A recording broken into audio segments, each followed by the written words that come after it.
ಪತ್ರ ಕೈಯಲ್ಲಿದೆ. ಯಾರು ಬರ್ದಿದ್ದಾರೆ ನೋಡೋಣವಾ? ಗುರುಜಿ, ಪತ್ರವನ್ನ ಯಾರು ಎಲ್ಲಿಂದ ಬರ್ದಿದ್ದಾರೆ ಅಂತ ತಿಳಿಸ್ತಾ ಇಲ್ಲ. ಪೂಜ್ಯ ಗುರುಗಳಾದ ನರೇಂದ್ರ ಬಾಬು ಶರ್ಮಾ ಗುರುಜಿ ಅವರಿಗೆ ನನ್ನ ಅನಂತ ಅನಂತ ನಮಸ್ಕಾರಗಳು ಅಂತ ಹೇಳ್ತಾ ಇದ್ದಾರೆ. ಹಾಗೆ ನಿಮ್ಮನ್ನ ಪ್ರತಿನಿತ್ಯ ನಾವು ಟಿವಿಲಿ ನೋಡೋದೇ ಒಂದು ಸೌಭಾಗ್ಯ. ನೀವು ಹೇಳ್ಕೊಡೋ ಪ್ರತಿಯೊಂದು ಅಂಶವನ್ನು ನಾವು ಜೀವನದಲ್ಲಿ ಅಳವಡಿಸ್ಕೊಂಡಿದೀವಿ ಅಂತ ಹೇಳ್ತಾ ಇದ್ದಾರೆ. ಹಾಗೆ ಬಹಳಾನೇ ಬಡ ಕುಟುಂಬದಿಂದ ಬಂದಿದ್ದು ಗುರುಜಿ. ನಾನು ಹೋದ ಮನೆಯಲ್ಲೂ ಕೂಡ ಅಷ್ಟೊಂದೇನು ಅವರ ಸ್ಥಿತಿ ಚೆನ್ನಾಗಿರ್ಲಿಲ್ಲ. ಹಾಗಾಗಿ ನಾನು ಕೆಲಸ ಮಾಡಕ್ಕೆ ಪ್ರಾರಂಭ ಮಾಡಿದೆ. ಆದ್ರೆ ನನ್ನ ಯಜಮಾನ್ರು ಏನೂ ದುಡಿಯಲ್ಲ, ನಮಗಾಗಿ ಏನೂ ಮಾಡೋದಿಲ್ಲ ಗುರುಜಿ. ನಾನು ಕೆಲ್ಸಕ್ಕೆ ಹೋಗುವಾಗ ಬಹಳಷ್ಟು ಸಾಲ ಮಾಡಿದೆ, ಆದ್ರೆ ನನಗೋಸ್ಕರ ಏನೂ ಮಾಡ್ಲಿಲ್ಲ. ಮೈದನ್ಗೆ ನಾ ಕೆಲ್ಸಕ್ಕೆ ಸೇರಿಸ್ಬೇಕು ಅಂತ ನಾನು ಸಾಲ ಮಾಡಿದೆ. ಹಾಗೆ ನಾದ್ನಿ ಮದ್ವೆಗೆ, ಬಾಣಂತನಕ್ಕೆ ಹೀಗೆ ಮಾಡ್ತಾ ಬಂದೆ. ಈಗ ಕೆಲಸ ಹೊಟ್ಟೋಗಿದೆ ಗುರುಜಿ. ಈಗ ಕೇಳ್ತಾರೆ ಸಾಲ ಯಾಕೆ ಮಾಡಿದೆ ಅಂತ. ಅವಾಗ ನಾನು ಎಲ್ರಿಗೂ ಏನ್ ಬಾಣಂತನ ಮಾಡುವಾಗ ಯಾರೂ ಕೇಳಲಿಲ್ಲ, ಆದ್ರೆ ಈಗ ಯಾಕೆ ಸಾಲ ಮಾಡಿದೆ ಅಂತ ಎಲ್ರೂ ಬೈತಾರೆ, ನಿಂದಿಸ್ತಾರೆ ಗುರುಜಿ ಅಂತ ಅವರ ಅಳಲನ್ನ ತೋಡ್ಕೊಂಡಿದ್ದಾರೆ ಗುರುಜಿ. ಬಹಳಷ್ಟು ಮನೆಗಳಲ್ಲಿ ಈ ತರ ಒಂದು ಸಮಸ್ಯೆ ಕಾಡ್ತಾ ಇರತ್ತೆ ಗುರುಜಿ.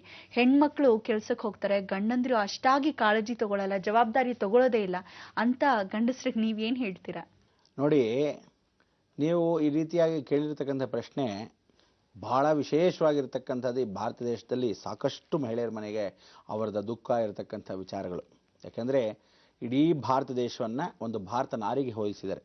ಇವತ್ತು ಭಾರತ ದೇಶದಲ್ಲಿ ಸೀತಾಮ್ಮನವರಿಂದ ಹಿಡಿದು ದ್ರೌಪದಿಯಿಂದ ಹಿಡಿದು ಎಲ್ಲ ನಾರಿ ಮಣಿಯರದು ವಿಶೇಷವಾಗಿರ್ತಕ್ಕಂಥ ಕಥಾಲೋಕನ. ಇಂಥ ಒಂದು ಕಥಾಲೋಕದಲ್ಲಿ ಪ್ರತಿಯೊಬ್ಬರ ಅಂಶದಲ್ಲೂ ಒಬ್ಬೊಬ್ಬರು ಅಡಗಿದ್ದಾರೆ. ಇವತ್ತಿನ ದಿವಸ ನೀವೂ ಅಷ್ಟೇ ಕಷ್ಟವನ್ನು ಪಟ್ಟಿದ್ದೀರಾ, ಎಷ್ಟೇ ಅವಮಾನವನ್ನು ಪಟ್ಟಿದ್ದೀರಾ, ಎಷ್ಟೇ ದುಡಿದ್ರೂ ಒಂದು ಪ್ರೋತ್ಸಾಹ ಇಲ್ಲ, ಯಾಕೆ ಹೀಗೆ ಮಾಡಿದೆ ಅಂತ ಒಂದು ಉತ್ಸುಕತೆ ಇಲ್ಲ. ಆದರೆ ಎಲ್ಲವನ್ನೂ ಮಾಡಿದ ನಂತರ ಕೊನೆ ಕಾಲಕ್ಕೆ ಕೆಲಸ ಬಿಟ್ಟ ಮೇಲೆ ಇಷ್ಟೆಲ್ಲ ಕಷ್ಟ ಅಂಥೇಳಿ ಆ ಗಂಡ ನಿಮ್ಗೆ ಹೀಗೆ ಮಾಡಿರೋದು ಬಹಳ ದೊಡ್ಡ ತಪ್ಪು. ಏನು ಅಂದರೆ, ತಿನ್ನೋವರೆಗೂ ತಿಂದುಬಿಡೋದು ಅವ್ರವ್ರ ಮನೆಯದು. ಅದಾದ ಮೇಲೆ ಏನು ತಿಂದೆ, ಯಾಕೆ ತಿಂದೆ, ಹೇಗೆ ತಿಂದೆ ಅಂತ ಹೇಳೋದು. ಯಾಕಂದರೆ ಮುಂದಕ್ಕೆ ಇನ್ನು ಜೀವನ ಇಲ್ವಲ್ಲ, ಹೆಂಡ್ತಿಂದ ಏನೋ ಬರ್ತಾ ಇಲ್ವಲ್ಲ, ಹೇಗೋ ಬರ್ತಾ ಇತ್ತು ಒಂದು ಆಧಾರ ಅಂದ್ಕೊಂಬಿಟ್ಟಿದ್ರು. ಈ ಡಿಪೆಂಡೆನ್ಸಿ ಅನ್ನೋದು ಪ್ರತಿಯೊಬ್ಬರ ಜೀವನದಲ್ಲೂ ಇದ್ದೇ ಇರುತ್ತೆ. ನೋಡಿ, ನಿಮ್ಮ ಮನೇಲಿ ಆಗಿರ್ತಕ್ಕಂಥ ದೋಷ ಏನು ಅಂದರೆ, ನೀವು ಮದುವೆ ಆದಾಗಿಂದ ಕಷ್ಟಪಡೋದಲ್ಲದೆ ತಾಯಿ ಮನೆಯಲ್ಲೂ ಅಷ್ಟು ಆರ್ಥಿಕ ಪರಿಸ್ಥಿತಿ ಇಲ್ಲದೆ ಇರೋದ್ರಿಂದ ಶುಕ್ರನು ನಿಮ್ಮ ಶುಕ್ರ ದಶೆಯಲ್ಲಿ ನಾನು ಎಷ್ಟೋ ಜನಕ್ಕೆ ಹೇಳಿದ್ದೀನಿ. ಏನಂತ, ಶುಕ್ರ ದಶೆಯಲ್ಲಿ ಯಾವ ರೀತಿಯಾದರೂ ಅಭಿವೃದ್ಧಿ ಆಗಬೇಕಾದ್ರೆ 20 ವರ್ಷಗಳ ಕಾಲದಲ್ಲಿ 17 ವರ್ಷಗಳು ಫಸ್ಟ್ ಕ್ಲಾಸ್ ಆಗಿರಬೇಕು ಅಂದರೆ ಮೊದಲು 3 ವರ್ಷ ಕೆಟ್ಟು ಹೋಗಬೇಕು. ಅಂದರೆ ಏನು ಅಂದರೆ, ಪ್ರತಿಯೊಬ್ಬರಿಗೂ ಜೀವನ ಅಭಿವೃದ್ಧಿಯನ್ನು ಕಾಣಬಾರ್ದು. ಎಲ್ಲ ನರಕದಲ್ಲೇ ಯಾತನೆ ಇದ್ದ ಹಾಗೆ ಖರ್ಚು ವ್ಯಯ ಯಾವುದಕ್ಕೂ ಖರ್ಚು ಮಾಡ್ಕೊಂಡು ಆ 3 ವರ್ಷಗಳ ಕಾಲ ಕಷ್ಟವನ್ನು ಪಟ್ಟರೆ 17 ವರ್ಷ ಸುಖ ಇರುತ್ತೆ. ಆದರೆ 17 ವರ್ಷದಲ್ಲಿ ಮೊದಲನೇ ಫಸ್ಟೇ 3 ವರ್ಷ ಸುಖ ಪಟ್ಟುಬಿಟ್ರೆ 17 ವರ್ಷ ಕಷ್ಟವಾಗ್ಬಿಡುತ್ತೆ. ಇದು ನಿಜವಾಗ್ಲೂ ಇವತ್ತಿನ ದಿವಸ ನಾವೇನು ಹೇಳ್ತೀವಿ, ಜಯಲಲಿತಾ ಇವತ್ತಿನ ದಿವಸ ತಮಿಳುನಾಡಿನ ಮಾಜಿ ಮುಖ್ಯಮಂತ್ರಿಗಳಾಗಿದ್ದವಳು, ಎಷ್ಟೊಂದು ಮಖಾ ನಕ್ಷತ್ರ ಸಿಂಹರಾಶಿಯಾಗಿದ್ದರು, ಅಷ್ಟು ಕಷ್ಟವನ್ನು ಹಾಗೆಯೇ ಪಟ್ಟಿದ್ದು. ಅದೇ ರೀತಿಯಾದ ನಿಮಗೂ ಅಂಥ ಒಂದು ಜವಾಬ್ದಾರಿ. ನೋಡಿ, ಯಾವತ್ತು ಜೀವನದಲ್ಲಿ ಒಳ್ಳೆಯದನ್ನು ಫಸ್ಟಾಗಿ ಅನುಭವಿಸ್ಬಿಟ್ಟಾಗ ಕೆಟ್ಟು ಜಾಸ್ತಿ. ನಾನು ಎಷ್ಟೋ ಜನಕ್ಕೆ ಹೇಳ್ತೀನಿ, ಫಸ್ಟ್ ಕೆಟ್ಟು ಬದುಕೋಣ. ಶನೇಶ್ವರನ ದೃಷ್ಟಿ ಬಂದಾಗ, ಶನೇಶ್ವರನ ಕಾಟ ಬಂದಾಗ 19 ವರ್ಷದಲ್ಲಿ ಫಸ್ಟ್ ಒಂದು 3 ವರ್ಷ ಕಷ್ಟ ಬಂದುಬಿಡಲಿ, ಆಮೇಲೆ ಚೆನ್ನಾಗಿರ್ತೀರಾ ಅಂತ ಎಷ್ಟೋ ಸಲ ಹೇಳಿರ್ತೀನಿ. ಆದರೂ ಈ ರೀತಿಯಾದ ಕಷ್ಟಗಳು ಬಂದಾಗ, ಅನುಭವ ಆದಾಗ, ಏನು ನಾನೇನು ಶನೇಶ್ವರನೇ ಕಟ್ಕೊಂಡ್ಬಿಟ್ಟ ಹಾಗೆ, ಶನಿನ ಕಟ್ಕೊಂಡ್ಬಿಟ್ಟಿದ್ದೀನ ಅಂತ ಬಾಯ್ಬಿಟ್ಟು ಹೇಳ್ತಾರೆ ಕೆಲವರು. ನಾನಂದೆ, ಶನೇಶ್ವರನ ಹೆಂಗೆ ಕಟ್ಕೊಳಕ್ಕಾಗತ್ತೆ? ಸಾಧ್ಯವೇ ಇಲ್ಲ. ಅವನ ಅಂಶದಲ್ಲಿರ್ತಕ್ಕಂಥ ದಾರಿದ್ರ್ಯವನ್ನು ಅಷ್ಟು ಕೊಟ್ಟಿರ್ತಾನೆ ಅಂತ. ಅದಕ್ಕೆ ಶನಿ ಜೊತೆ ಶುಕ್ರ ನಿಮ್ಮ ಜೀವನದಲ್ಲಿ ಇರೋದ್ರಿಂದ ನಿಮ್ಮ ಆರ್ಥಿಕ ಪರಿಸ್ಥಿತಿ ಸರಿ ಇರಲಿಲ್ಲ. ನಿಮ್ಮ ತಾಯಿ ಮನೆಯಲ್ಲಿ ಸರಿ ಮದುವೆ ಆಗೋಣ ಅಂತ ಶುಕ್ರನ ಜೊತೆಗೆ ನಿಮ್ಮ ಜೀವನ ಸರಿ ಇಲ್ಲದಿದ್ದ ಪಕ್ಷದಲ್ಲಿ ಶುಕ್ರನ ದೋಷ ಬೇರೆ ಇತ್ತು. ಆ ಸಮಯದಲ್ಲೇ ಮದುವೆ ಆಗಿದ್ರೆ ಯಜಮಾನ್ರನ್ನ, ಆ ಯಜಮಾನ್ರ ಮನೆಯಲ್ಲಿ ಪಂಚಮ ಶನಿ ನಡೀತಾ ಇತ್ತು. ತದನಂತರ ಅವ್ರ ಮನೆ ವಂಶದಲ್ಲಿ ನಿಮಗೆ ಮಕ್ಕಳಾಗ್ತಕ್ಕಂಥ ಅವಕಾಶಕ್ಕೆ ಸಂತೋಷ, ಮಕ್ಕಳಾಯಿತು. ಆದರೆ ಜೀವನ ಏನಾಗಿದೆ ಇವತ್ತವರೆಗೂ ಬೇಸರನೇ. ಅದಕ್ಕೋಸ್ಕರ ಯಾರ ಕಾರಣ? ಶನಿ ಶುಕ್ರ ಇಬ್ಬರು ಒಂದು ಕಡೆ ಕೂತ್ಕೊಂಡ್ರೆ, ಒಂದೇ ಮನೇಲಿ ಕೂತ್ಕೊಂಡ್ರೆ, ಕರ್ಮಸ್ಥಾನದಲ್ಲಿ ಕೂತ್ಕೊಂಡ್ರೆ ಈ ರೀತಿಯ ದೋಷಗಳು. ಅದಕ್ಕೆ ನೀವೇನು ಮಾಡಿ, ಖಂಡಿತವಾಗ್ಲೂ ಹೆಸರು ಬರೆದಿಲ್ಲ, ಆದರೆ ಅನಾಮಿಕ ಆಗಿರ್ತಕ್ಕಂಥ ನಿಮ್ಮ ಹೆಸರಿಗೆ ಪರಿವರ್ತನೆ ಏನು ಅಂದರೆ, ಜೀವನದಲ್ಲಿ ಇಂತಹ ಒಂದು ಗಂಡ ಯಾವ ಕಾಲಕ್ಕೂ ಬೇಕಾ ಬೇಡವಾ ಅಂತ ಎಷ್ಟೋ ಜನಕ್ಕೆ ಹೇಳ್ತೀನಿ. ಕೆಲವರಿಗೆ ಡೈವರ್ಸ್ ಕೊಟ್ಬಿಡಿ ಅಂತಾರೆ. ಮಕ್ಕಳಿದ್ದಾರೆ, ಒಂದು ಮಲ್ಲಿಗಳಿದ್ದಾರೆ, ಜೀವನ ಒಂದು ಕಾಪಾಡ್ತಕ್ಕಂಥದ್ದು. ಅನುಮಾನ ಪಿಶಾಚಿ, ಅನುಮಾನಂ ಪೆದ್ದ ರೋಗಂ ಅಂತ ಭಾಳಷ್ಟು ಗಂಡಸರಿಗೆ ಈ ರೀತಿಯಾದಿರುತ್ತೆ. ಕೆಲವರು ಏನು ಅಂದರೆ, ನಮ್ಮ ಆಡಳಿತಲ್ಲೇ ಇರಬೇಕು, 24 ಗಂಟೆ ದುಡಿತಾ ಇರಬೇಕು, ಯಾವತ್ತೂ ಮಿಷಿನ್ ಇದ್ದ ಹಾಗೆ ಕೆಲಸ ಮಾಡ್ತಾನೆ ಇರಬೇಕು. ನನ್ನ ಹೆಂಡತಿ ರೋಗ ರುಜಿನ ಬಂತ, ಅವಳಿಗೆ ಏನಾದರೂ ಕಾಯಿಲೆ ಬಂತ, ಅವಳಿಗೆ ಏನಾದರೂ ಸಹಕರಿಸಿದೀಯಾ, ಏನು ಎತ್ತ ಅಂತ ಕೂಡ ಕೇಳಿಲ್ಲ. ನಂದಾಗೋಯ್ತಾ, ನಾನು ತೊಳ್ಕೊಂಡ ಅಷ್ಟೇ, ಮುಗೀತು, ಅದಾಮೇಲೆ ನೋಡ್ಕೊಳ್ಳೋಣ ಅನ್ನೋ ಲೆವೆಲ್ಗೆ ಇರ್ತಾರೆ ಕೆಲವರು ಗಂಡಸರು.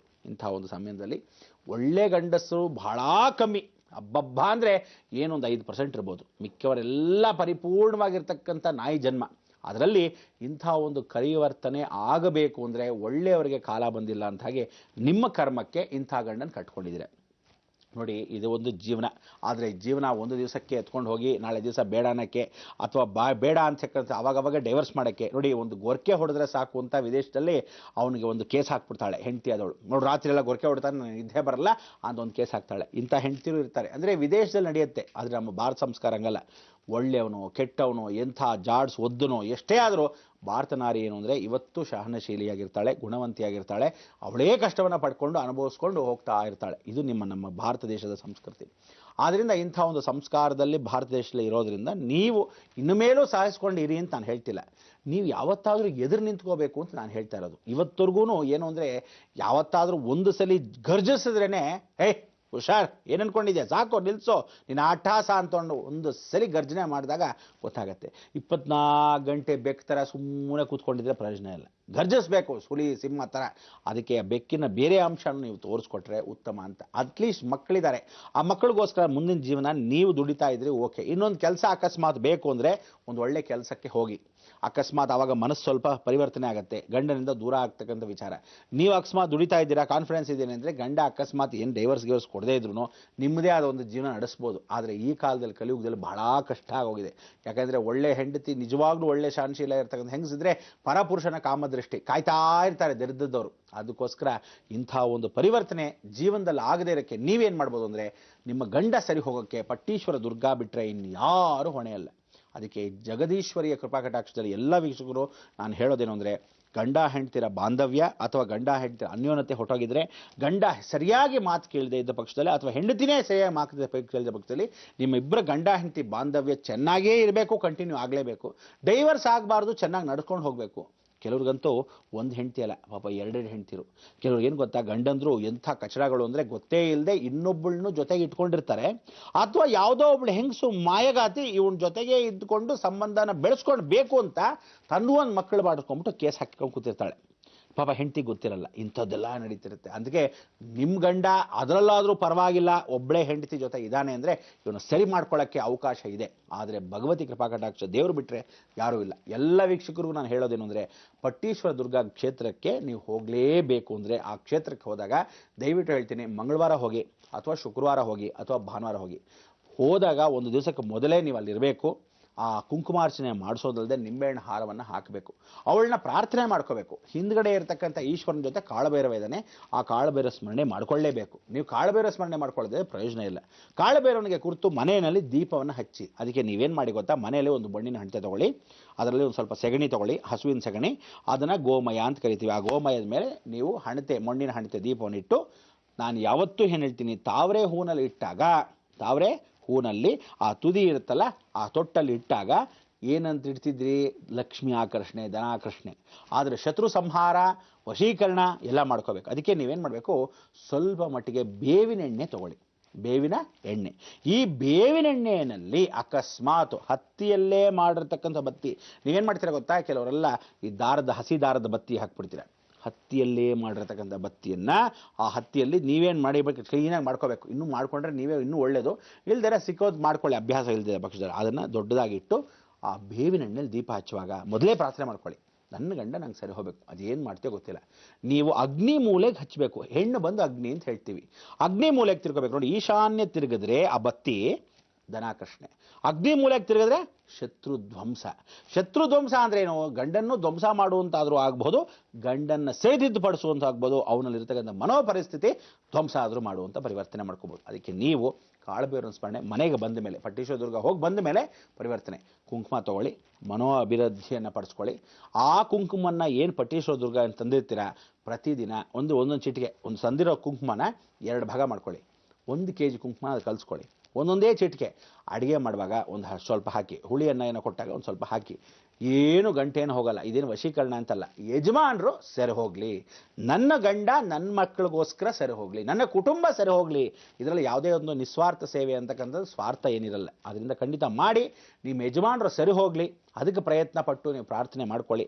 ನೀವು ಅನಾಮಿಕವಾಗಿರ್ತಕ್ಕಂಥ ಹೆಸರು ಬರದೇ ಇರೋದ್ರಿಂದ ನಾನು ಇನ್ನೂ ಒಂದು ವಿಶೇಷವಾಗಿರ್ತಕ್ಕಂಥ ರಹಸ್ಯನೂ ಹೇಳ್ಬೋದಾಗಿತ್ತು. ಆದರೆ ಪಾಪ ನೀವು ಹೆಸರೇ ಬರದೇ ಇರೋದ್ರಿಂದ ಏನೂ ಮಾಡೋಕ್ಕಾಗಲ್ಲ. ಆದ್ದರಿಂದ ಒಳ್ಳೆಯದಾಗಲಿ. ನಿಮ್ಮ ಕುಟುಂಬ ಮತ್ತೆ ಸೇರಿ ವಿಶೇಷವಾಗಿರ್ತಕ್ಕಂಥ ನೀವು ಕೆಲಸಕ್ಕೆ ಹೋಗದೇ ಇದ್ದರೂ ಕಾಲಾವಕಾಶ ಏನೋ ಸ್ವಲ್ಪ ಮತ್ತೆ ಕಾಲ ತಳ್ಳಬೇಕಲ್ಲ, ಅದಕ್ಕೆ ಆ ಶುಕ್ರನಿಗೆ ದೋಷಕ್ಕೆ ನೀವೇನು ಮಾಡ್ತೀರಾ, ಎಣ್ಣೆಯನ್ನು, ಬೇವಿನೆಣ್ಣೆ, ಶುಕ್ರ ಅಂದರೆ ಹೆಣ್ಣು, ಅದಕ್ಕೋಸ್ಕರ ಹೆಣ್ಣು ಬಂದು ಬೇವಿನೆಣ್ಣೆ, ಅದಕ್ಕೆ ಬೇವಿನೆಣ್ಣೆ, ಬೇವಿನ ಮರ ಬಂದು ಸ್ತ್ರೀ ಗ್ರಹ ಅಂತ ಕರಿತೀವಿ. ಅದೇ ರೀತಿ ಬತ್ತಿ ಹತ್ತಿ ಬಂದು ಶುಕ್ರ ಹತ್ತಿಯಲ್ಲೇ ಹಚ್ಚಬೇಕು. ಆ ದೀಪವನ್ನು ಹಚ್ಚಿದಾಗ ಶನೇಶ್ವರನು ಸಂತೃಪ್ತಿ ಪಟ್ಟಾಗ, ಅಗ್ನಿ ಮೂಲೆಗೆ ಇರಬೇಕು, ಗಮನ ಇರಲಿ, ಅಗ್ನಿ ಮೂಲೆಗೆ ಇದ್ದಾಗ ಖಂಡಿತವಾಗ್ಲೂ ನಿಮ್ಮ ಗಂಡನಿಗೆ. ಆದರೆ ದೀಪ ಹಚ್ಚಬೇಕಾದ್ರೆ ಸ್ಮರಣೆ ಮಾಡ್ಕೋಬೇಕು. ಆ ಸ್ಮರಣೆ ಯಜಮಾನರಿಗೆ ಮಾಡ್ಕೋಬೇಕು. ನನ್ನ ಗಂಡಸರು ಹೋಗಲಿ, ನನ್ನ ಗಂಡಸರು, ಹಾಗೇ ದೀಪ ಹಚ್ಚಬೇಕು. ಇದನ್ನು ಭಾಳ ಚೆನ್ನಾಗಿ ದೀಪವನ್ನು ಹಚ್ಚತಕ್ಕಂಥ ವಿಚಾರ. ಅದನ್ನು ಹಾಗೇ ಇಟ್ಕೊಳ್ಬೇಕಾದ್ರೆ 9 ದಿವಸಗಳು ಹಚ್ಚೇ ಇಟ್ಕೋಬೋದು. ಇಲ್ಲ ಪ್ರತಿದಿನ ಹಚ್ತೀನಿ ಅಂತ ನಿಮ್ಮ ಸಂಕಲ್ಪ, ಅದು ನಿಮ್ಮ ಇಷ್ಟ. ಯಾಕಂದರೆ ಕಂಟಿನ್ಯೂಸ್ ಆಗಿ ಹಚ್ಚಕ್ಕಾಗಲ್ಲ ಅನ್ನೋದೇನಾದ್ರು ಇದ್ದರೆ ಮಧ್ಯೆ ದಿನಗಳು ಬರತಕ್ಕಂಥದ್ದು. ಯಾವತ್ತು ಹಚ್ಚಬೇಕು ಅಂದರೆ ಮಂಗಳವಾರ ಹಚ್ಚಬೇಕು. ಪ್ರಾರಂಭ ಮಾಡೋದು ಮಂಗಳವಾರ ಹಚ್ಚಬೇಕು. ನಿಮ್ಮ ಕುಟುಂಬ ಚೆನ್ನಾಗಿರಲಿ, ಒಳ್ಳೆಯದಾಗಲಿ. ಈ ರೀತಿಯಾದ ಕುಟುಂಬಗಳು ಸಾಕಷ್ಟು ಜನ ಇರೋರು ಈ ಕಾರ್ಯಕ್ರಮವನ್ನು ವೀಕ್ಷಿಸಿ ಇದನ್ನು ಏನು ಇದೆ ಅದನ್ನು ಸರಿ ತಿಳಿದುಪಡಿಸ್ಕೊಳ್ಳೋ ಅವಕಾಶವನ್ನು ಮಾಡ್ಕೊಳ್ಳಿ. ಆದರೆ ಇಡೀ ಜಗತ್ತಲ್ಲಿ ಹೊಸ ಮದುವೆ ಆಗಬೇಕು ಅಂದರೂ, ಗಂಡ ಹೆಂಡ್ತಿರ ಅಕಸ್ಮಾತ್ ಡೈವರ್ಸ್ ಆದರೂ, ಅಥವಾ ಯಾವುದೇ ಗಂಡ ಹೆಂಡ್ತಿಗೆ ಅನ್ಯೋನ್ಯತೆ ಹೊಟ್ಟೋಗಿದ್ದರು, ಅಥವಾ ಯಾವ ಕಾಲಕ್ಕೂ ಗಂಡ ನಂಗೆ ಸರಿ ಹೋಗಲಿ ಅಷ್ಟು ಸಾಕು ಅನ್ನೋದು ಇನ್ನೂ ಮನೋಭಾವನೆ ನಿಮ್ಮಲ್ಲಿದ್ದರು, ಈ ನಿಂಬೆಹಣ್ಣು ಹಾರನ್ನು ಹಾಕಿ ಆ ಪಟ್ಟೀಶ್ವರ ದುರ್ಗನ ಸ್ಮರಣೆ ಮಾಡ್ಕೊಳ್ಳಿ. ಪಟ್ಟೀಶ್ವರ ದುರ್ಗ ತಿರುವಾರೂರು ಕ್ಷೇತ್ರದಿಂದ 22 ಕಿಲೋಮೀಟ್ರು, ಕುಂಭಕೋಣಂನಿಂದ ಸುಮಾರು ನಮಗೇನು ಜಾಸ್ತಿ ಏನಿಲ್ಲ 16 ಕಿಲೋಮೀಟ್ರು. ಇಷ್ಟು ದೂರದಲ್ಲಿ ಹೋಗಿ ಬಂದರೆ ಖಂಡಿತ ಅಭಿವೃದ್ಧಿ ಆಗುತ್ತಾಳೆ. ಒಳ್ಳೆಯ ದುರ್ಗ, ಕಾಳಬೇರುವ ಹಿಂಬದಿಯಲ್ಲಿ, ಮುಂಬದಿಯಲ್ಲೇ ದುರ್ಗ. 8 ಕೈ ದುರ್ಗ ನಾ ಭೂತವನ್ನ ಭವಿಷ್ಯತಿ. ಸ್ಮರಣೆ ಮಾಡ್ಕೋಬೇಕಾದ್ರೆ ರಾವು ಕಾಲದಲ್ಲೇ ಮಾಡ್ಕೋಬೇಕು. ರಾವು ಕಾಲದಲ್ಲಿ ಕುಂಕುಮಾರ್ಚನೆ ಮಾಡಬೇಕು. ಮಂಗಳ, ಶುಕ್ರ, ಭಾನು ದಿವಸ. ಆಯಿತಾ? ಒಳ್ಳೆಯದಾಗಲಿ ಅಂತ ಮುಖಾಂತರ ಹೇಳ್ತಾರೆ.